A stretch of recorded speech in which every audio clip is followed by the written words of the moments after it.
Et à 3 semaines du premier tour, une question très concrète se pose.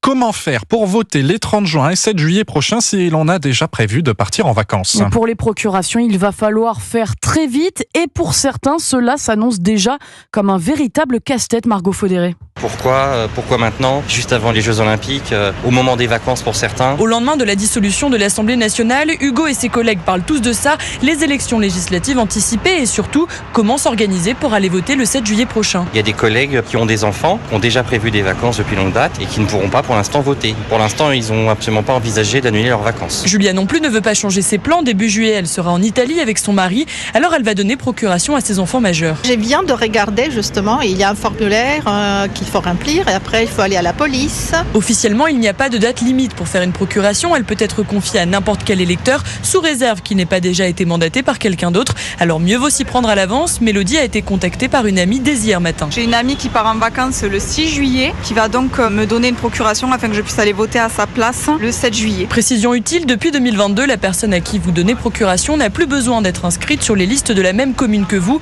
En revanche, elle devra absolument se rendre dans votre bureau de vote pour voter à votre place. Les précisions de Margot Faudéré pour Europe 1.